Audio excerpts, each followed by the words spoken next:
स्वागत है आपका हमारे YouTube channel GK with me में। तो जैसा कि आपको पता है हमने हरियाणा जीके की सीरीज शुरू की है, तो उसमें हम हरियाणा की हिस्ट्री के 3 चैप्टर कंप्लीट पढ़ चुके हैं। इससे पहले वाली क्लासेस में मैंने आपको कंप्लीट जो भी हरियाणा का इतिहास है, यानी कि हरियाणा में मिलने वाले अभिलेख, हरियाणा से मिलने वाले सिक्के, मूर्तियां, उन सब के बारे में पढ़ा दिया था। सेकेंड चैप्टर में मैंने आपको पाषाण युग के बारे में पढ़ाया था और थर्ड चैप्टर में मैंने आपको हड़प्पा सभ्यता, सीसवाल सभ्यता और इसके बाद वैदिक सभ्यता के बारे में भी हम पढ़ चुके हैं। आज की हमारी क्लास रहेगी वैदिक उत्तर पीरियड के बारे में। वैदिक उत्तर पीरियड का मतलब यानी कि जो वैदिक सभ्यता के बाद में जो हमारे यहाँ पर किस प्रकार से महाजनपद का उदय हुआ, उन सब के बारे में पढ़ेंगे।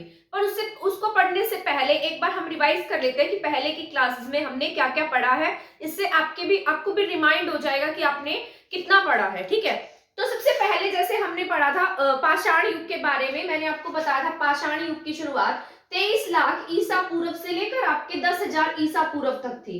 ठीक है, कब तक थी? 10,000 ईसा पूर्व तक। इसके बाद में जो सेकंड पीरियड आया था, ये कौन सा पीरियड था? आपके पाषाण युग था, पूरा पाषाण था। पूरा पाषाण में जो इंसान था या मानव था, आदि मानव की तरह जीवन व्यतीत करता था, उसे अपने जीवन के बारे में कुछ भी जानकारी नहीं थी, जानवरों की तरह यहाँ पर रहता था। पूरा पाषाण काल के बाद में आपके यहाँ मध्य पाषाण युग देखने को मिला। मध्य पाषाण युग की शुरुआत आपके यहाँ पर 1000 बीसी से लेकर 10,000 बीसी से 8,000 ईसा पूर्व के आसपास रही। इसमें जो आदि मानव था, उसने यहाँ पर कुत्ते को पालतू बनाया था और इसने यहाँ पर जो भोजन है उसको संग्रह करना शुरू कर दिया था। थोड़ा सा इंसानों की तरह जीवन व्यतीत करने लग गया था। ठीक है, और इसमें उसने जो भी पत्थर वगैरह होते हैं उसको नुकीला कर लिया था, यानी कि औजारों का रूप दे दिया। और यहाँ पर आग जो होती है उसको भी नियमित जलाने लगा था। इसके बाद आपके यहाँ पर नवपाषाण युग हमने देखा था। नवपाषाण युग की जो शुरुआत थी वो आपके 8,000 ईसा पूर्व से लेकर 4,000 ईसा पूर्व के आसपास थी। इसमें जो आदि मानव था वो मनुष्य का रूप ले चुका था। ये कृषि करने लगा था, समाज बनाने लगा था, अब ये ग्रुप्स में रहने लगा था। तो इस प्रकार से ये कौन सा पीरियड था? आपके यहाँ पर नवपाषाण युग था। इसके बाद आपके यहाँ पर नवपाषाण के बाद में यहाँ पर ताम्रपाषाण युग आया। और ताम्रपाषाण युग में आपके यहाँ पर आपने देखा कि यहाँ पर तांबा प्लस तांबे के साथ साथ जो पत्थर हैं उसके औजार बनने लगे थे। यहाँ तक तो इन तीनों पीरियड में हमने देखा था कि इसमें क्या था, सिर्फ पत्थरों का यूज करके ये वो बनाता था, औजार बनाता था। यहाँ तक आते आते इसने धातु को भी खोज लिया था। इन दोनों के बीच में हमारे हरियाणा में सीसवाल सभ्यता विकसित हुई थी, जिसका टाइम पीरियड हमने पढ़ा था 3800 ईसा पूर्व से 4600 ईसा पूर्व से लेकर 3800 ईसा पूर्व के आसपास जो हमारे यहाँ पर सीसवाल सभ्यता थी। सीसवाल सभ्यता के बारे में हमने पढ़ा था कि ये कैसी सभ्यता थी? कृषक सभ्यता थी। यहाँ के लोग क्या करते थे? ज्यादातर कृषि करते थे। इसके बाद हमने पढ़ा था कि किस तरीके से जो सीसवाल सभ्यता की साइड से बाद में किसमें चेंज होने लगी? हड़प्पा सभ्यता में। तो इसके बाद हमने पढ़ा था हड़प्पा सभ्यता के बारे में। ठीक है, हड़प्पा सभ्यता का जो टाइम पीरियड है वो हमने पढ़ा था, ये 2350 ईसा पूर्व से 1750 ईसा पूर्व के आसपास थी। ठीक है, जो हड़प्पा सभ्यता थी मैंने आपको बताया था कि सीसवाल वाले कैसे थे? कृषक थे, कृषि करते थे, ग्रामीण थे, कबीलाई समाज हम लगा सकते हैं एक तरीके का। हड़प्पा सभ्यता के जो लोग थे वो कैसे थे? नगरीय थे, बिल्कुल आज की तरह एडवांस लोग थे, इंटरनेशनल ट्रेड करते थे उस समय में। जैसे आज हम करते हैं ना, दूसरे देशों के साथ में व्यापार करते हैं, तो ये कभी कहीं से अफगानिस्तान से, ईरान से, इस तरीके से अलग अलग देशों से अलग अलग सामान मंगवाया करते थे। ठीक है, नगरीय सभ्यता थी। साथ साथ जो इनका ड्रेनेज सिस्टम था ना वो सबसे बेस्ट था। ड्रेनेज सिस्टम के साथ साथ ये मात्र सत्तात्मक, जो इनका परिवार था वो कैसा था? मात्र सत्तात्मक था। मात्र मूर्ति की मृण मूर्तियां मिली हैं यहाँ से। ठीक है, यहाँ से अन्नानागर मिले। यहाँ पर इनका जो घर था वो कैसे बना हुआ था? शतरंज के बिसात पर बना हुआ था। तो ये सब हम पढ़ चुके थे। इसमें हमने बहुत सारी साइट्स पढ़ी थी, जिसमें से हमने बनावली पढ़ा। ठीक है, बनावली के साथ साथ कुणाल पढ़ा, कुणाल के साथ साथ हमने यहाँ पर पढ़ा। तो इस प्रकार से बहुत सारी साइट्स थी जो हरियाणा की फेमस साइट थी। इसमें से हमने पढ़ा था कि भगवानपुर ऐसी साइट थी जहां पर दो चीजों के साक्ष्य हमने देखे, जहां सीसवाल और इसके साथ साथ हड़प्पा एक दूसरे के क्या थी? भगवानपुर में पैरेलल थी। अब इसके बाद में ऐसा माना जाता था कि मध्य एशिया से कुछ लोग उठकर हमारे इंडिया में आ गए और उन्होंने हड़प्पा सभ्यता के लोगों के ऊपर क्या कर दिया? आक्रमण कर दिया। और आक्रमण करने से ये हड़प्पा सभ्यता के जो लोग थे, जो ट्राइब्स थी, ये कहां पर चले गए? ये जंगलों में चले गए। और मध्य प्रदेश, छत्तीसगढ़, झारखंड के जंगलों में जो आज आपको एसटी दिखते हैं ना, ये जो शेड्यूल्ड ट्राइब्स हैं, ये सब कहां पर रहने लगे? ये आज के ये जो मध्य प्रदेश प्रदेश, झारखंड, उड़ीसा की तरफ रहते हैं, ये सभी क्या माने जाते हैं कि ये हड़प्पा सभ्यता के ही लोग हैं, जो यहाँ से कहाँ पहुंच गए, जंगलों में पहुंच गए। अब इसके बाद जो यहाँ से मध्य एशिया से उठकर लोग आए थे वैदिक सभ्यता के, मतलब जो आर्यंस थे, जिन्होंने अपने आप को क्या कहा कि हम क्या है, आर्यंस हैं, हम बेस्ट हैं, तो उसके बाद में हमारे यहाँ पर वैदिक सभ्यता देखने को मिली। वैदिक सभ्यता का टाइम पीरियड हमारे दो कालों में बांटा गया है। पहला था 1500 ईसा पूर्व से लेकर 1000 ईसा पूर्व तक, ठीक है। इसके बाद हमने उत्तर वैदिक पीरियड पढ़ा था, ये तो पूर्व वैदिक पीरियड था जिसमें ऋग्वेद लिखा गया था। यहाँ पर जो स्त्रियां, उनकी स्थिति बहुत अच्छी थी, साथ साथ शूद्रों की स्थिति अच्छी थी। ये जो व्यवस्था थी यहाँ पर वर्ण आधारित ना होकर कर्म आधारित थी। लेकिन उत्तर वैदिक काल में लोहे का आविष्कार हुआ और लोहे के आविष्कार के साथ साथ यहाँ पर शूद्रों की स्थिति के साथ महिलाओं की स्थिति बहुत बिगड़ने लगी। तो यहाँ पर उत्तर वैदिक जो पीरियड था उसका टाइम पीरियड 1000 ईसा पूर्व से 600 ईसा पूर्व के आसपास था। तो 600 ईसा पूर्व तक हम पढ़ चुके हैं, ठीक है। तो पहले वाला 23 लाख से 10,000, दूसरा टाइम पीरियड 10,000 से 8,000, फिर 8,000 से 4,000, 4,000 के बाद से 4600 से 3800, इन दोनों के बीच की सभ्यता थी, सीसवाल सभ्यता। इसके बाद हमने हड़प्पा पढ़ा 2350 से 1750, और 1750 के बाद हमने यहाँ पर, इसके बाद हमारे इंडिया में वैदिक सभ्यता विकसित होने लगी थी, जो 1500 से लेकर 1000 ईसा पूर्व। उसके बाद हमने पढ़ा उत्तर वैदिक सभ्यता, जो 1000 ईसा पूर्व से लेकर आपके यहाँ पर 600 ईसा पूर्व तक थी। इसके बाद के ईयर के बारे में हम अब आगे पढ़ेंगे।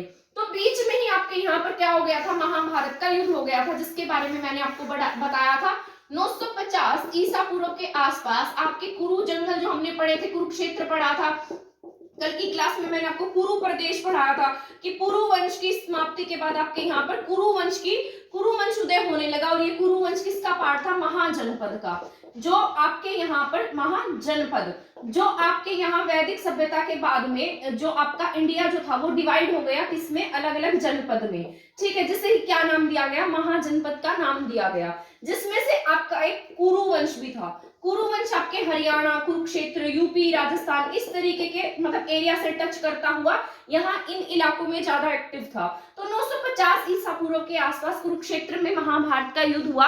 परंतु इसके बाद, जैसे आपने पढ़ा होगा कि महाभारत लिखी गई, इसके बारे में कोई साक्ष्य नहीं है कि महाभारत कब लिखी गई थी। कुछ लोगों का मानना है कि 900 ईसा पूर्व के आसपास महाभारत लिख दी गई थी, और कुछ लोग मानते हैं कि ये गलत है कि 400 ईसा पूर्व के आसपास महाभारत लिखी गई थी।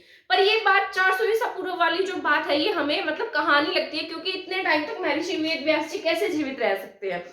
तो बहुत सारे जो इतिहासकार है वो मानते हैं कि जो महाभारत है वो 900 ईसा पूर्व के आसपास ही लिख दी गई थी।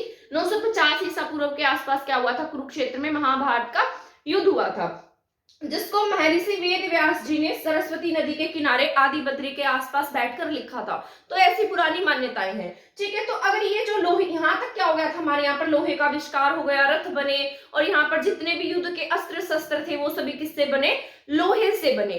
परंतु इस समय तक, यानी कि इसके बाद वैदिक पीरियड के बाद में ऐसा नहीं था कि घरों में लोहे का यूज होने लगा हो या घर भी लोहे के बनने लग गए हो, तो ऐसा नहीं था। सिर्फ रथ वगैरह जो भी ये अस्त्र शस्त्र का सामान है ये सिर्फ लोहे से बनता था। यहाँ इस पीरियड में अब भी महल और ये जितने भी घर थे सब लकड़ी के, ईंटों के, इन चीजों के, लकड़ी के बनाए जाते थे।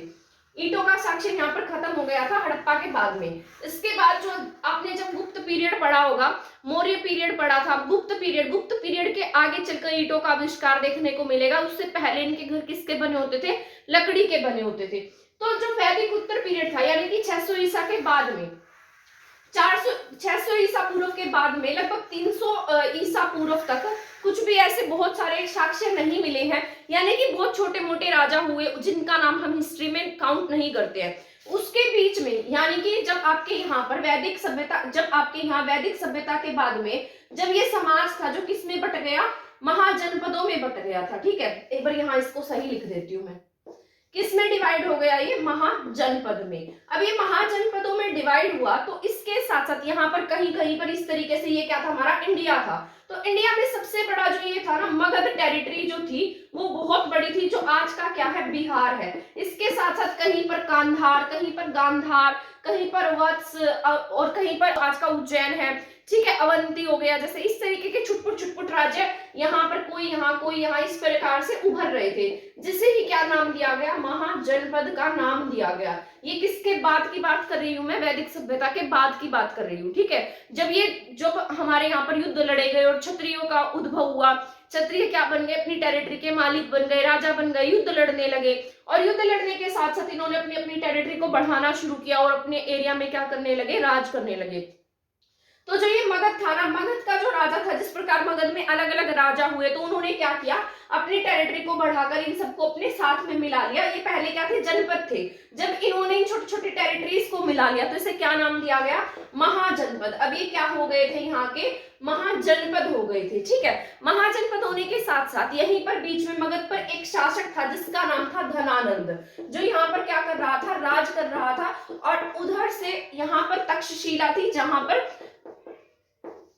कौन एक्टिव था, चाणक्य, जो किसका गुरु था, चंद्रगुप्त मौर्य का। तो इसको जो पहले तो चंद्रगुप्त मौर्य नहीं था, ये तो बाद में आया था, पहले कौन था, चाणक्य। चाणक्य कहां पर शिक्षा देता था, तक्षशिला में। ये एक तरीके का क्या था, विद्वान था, गुरु था। ठीक है, तो इसको डर सताने लगा, और उसी समय में यहाँ से जो सिकंदर था उसके आक्रमण का इसको क्या सताने लगा, डर सताने लगा कि कहीं जो सिकंदर है वो भारत के ऊपर आक्रमण ना कर ले और पूरे के पूरे भारत को तहस नहस ना कर दे।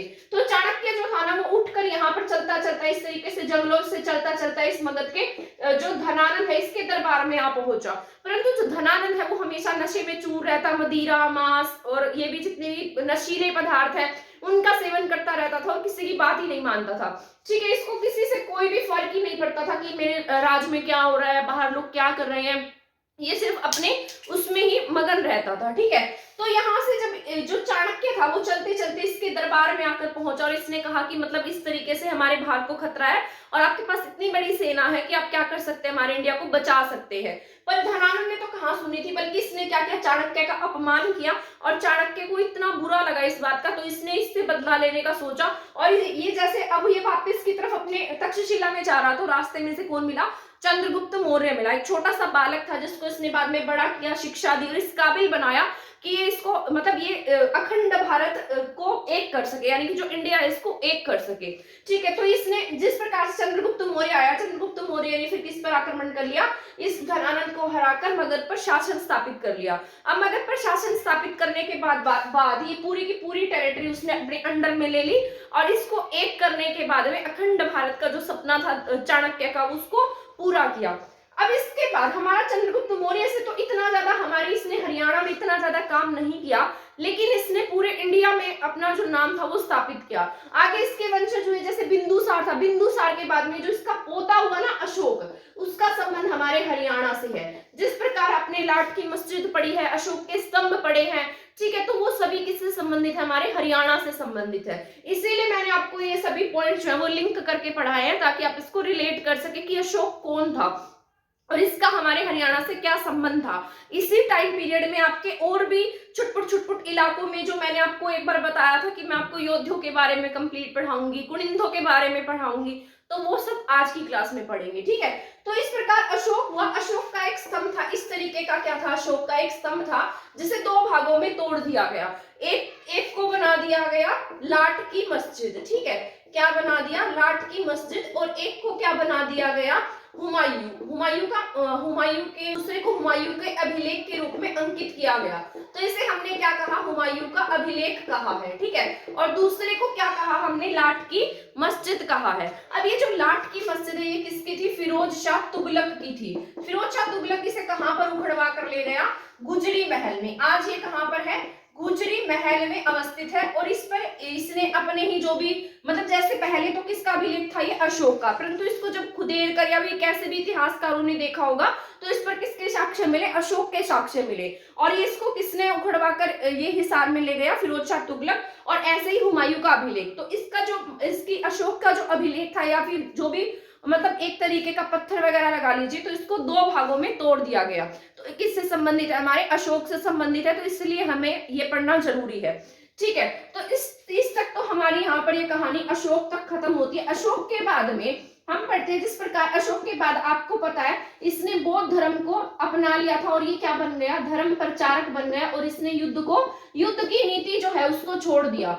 युद्ध नीति को इसने त्याग दिया था और क्या बन गया, धर्म का प्रचारक बन गया। लोगों को कहने लगा कि युद्ध करना गलत बात होती है, आप भी युद्ध को त्याग दीजिए, धर्म को अपना लीजिए, शांति स्थापित कर लीजिए। तो इस तरीके से बौद्ध धर्म का पूरा अनुयायी बन गया। इसने बहुत अच्छे काम किए, जैसे इसने लेख लिखवाए, अभिलेख लिखवाए, ठीक है, स्तूप बनवाए। तो इस प्रकार से इसका नाम होता गया। परंतु जो क्षत्रिय होते हैं ना, क्षत्रिय का काम क्या होता है, लड़ना होता है। अगर वो लड़ेगा नहीं तो उसकी टेरिटरी पर कोई ना कोई आ जाएगा, आक्रमण करेगा और वहां पर अपना राज्य स्थापित कर लेगा, क्योंकि हर कोई तो धर्म प्रचारक नहीं बनेगा ना, जितने भी क्षत्रिय हैं वो तो क्षत्रिय ही रहेंगे, ठीक है। तो इसके बाद यहाँ पर जैसे ये था, इसके बाद में इसके छुटपुट आगे वंशज आए। इसकी डेथ के बाद में ऐसा माना जाता है कि इसके 10 वंशज आए थे। उन 10 वंशज के बाद में यहाँ पर जो एक और छोटा सा सेनापति था, इसी का सेनापति था, जिसका नाम था पुष्यमित्र शुंग।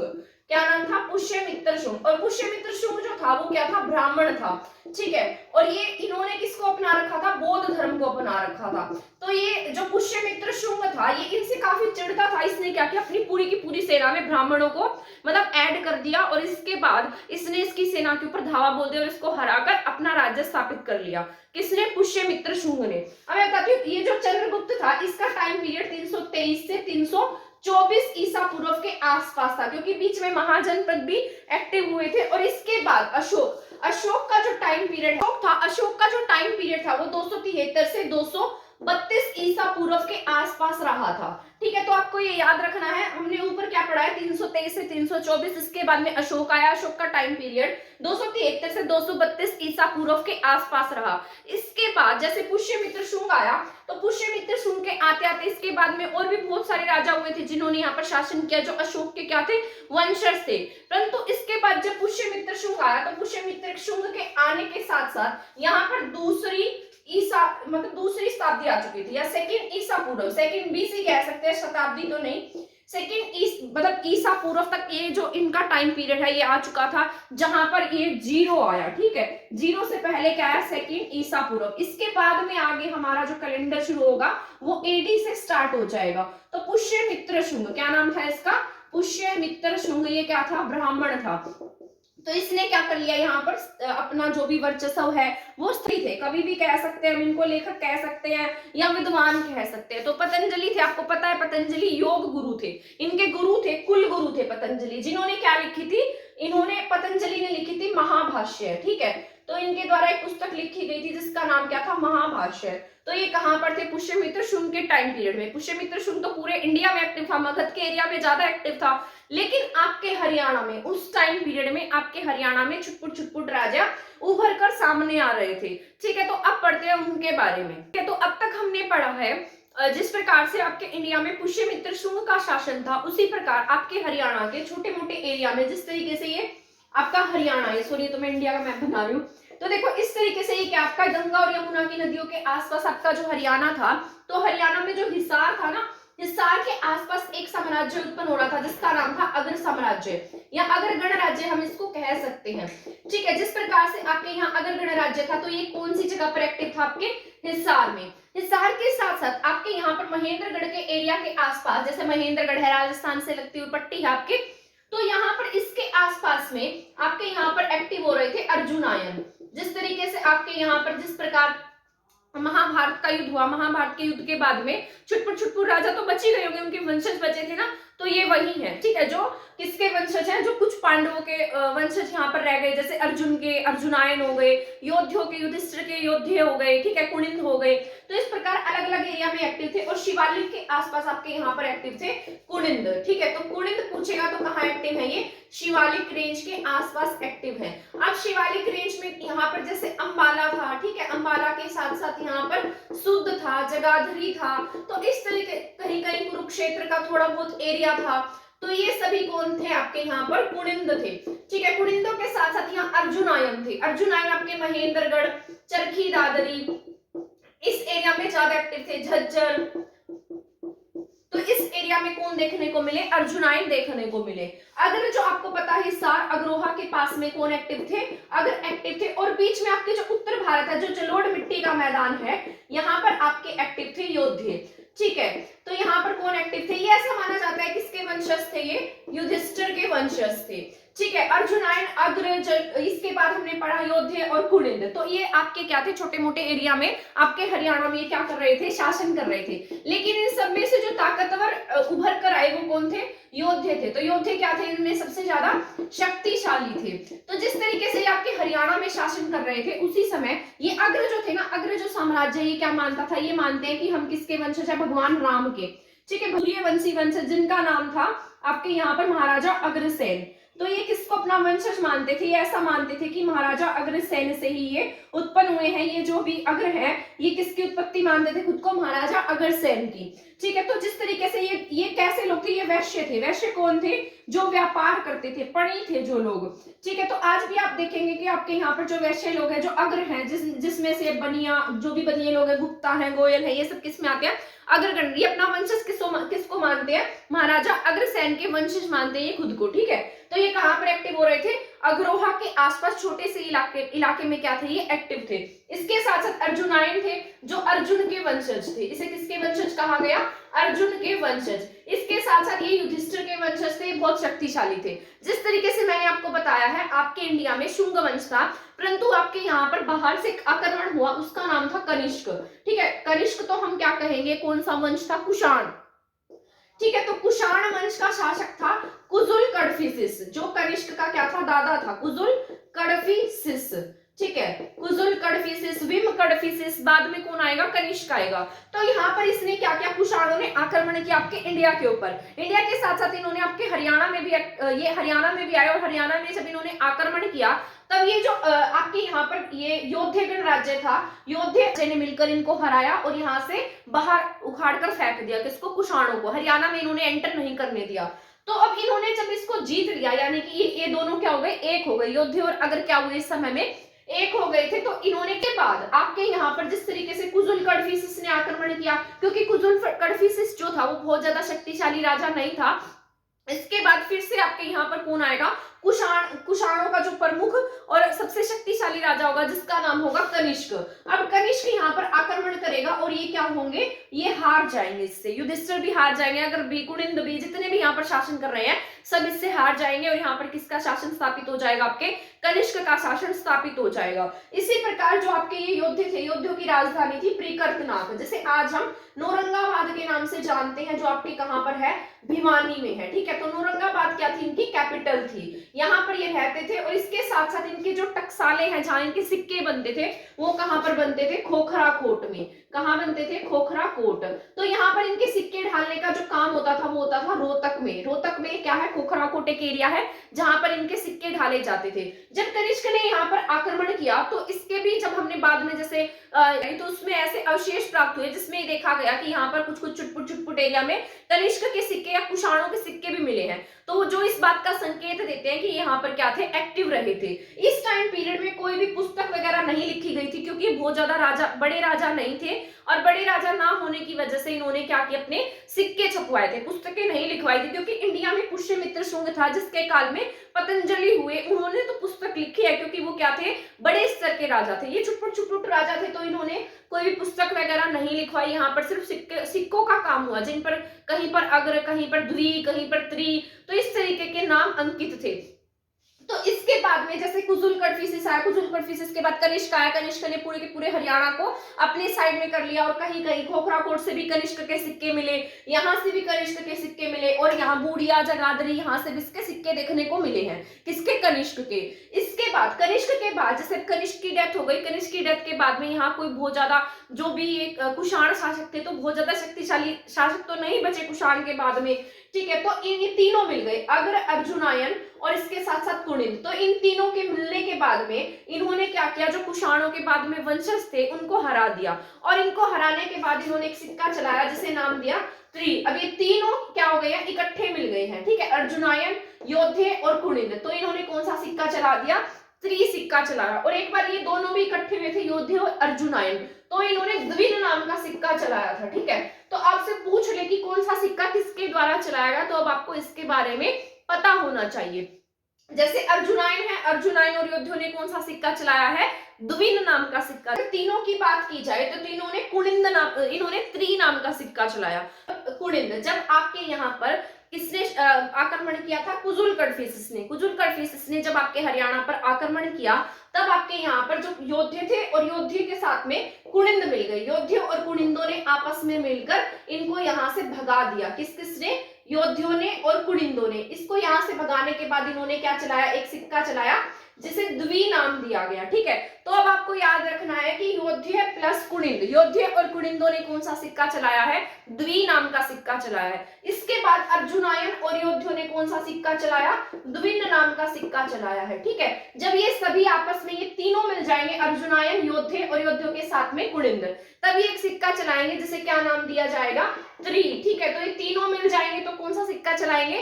त्रि सिक्का चलाएंगे। जब कुनिंद और योद्धे मिलेंगे तो क्या चलाएंगे? एक सिक्का चलाएंगे जिसे द्वि नाम दिया जाएगा। इसके साथ साथ जब ये योद्धे और अर्जुनायन आपस में मिलेंगे तो द्विन नाम का सिक्का चलाएंगे। ठीक है, आई होप आपको ये जितना भी मैंने पढ़ाया है ये समझ में आ गया होगा।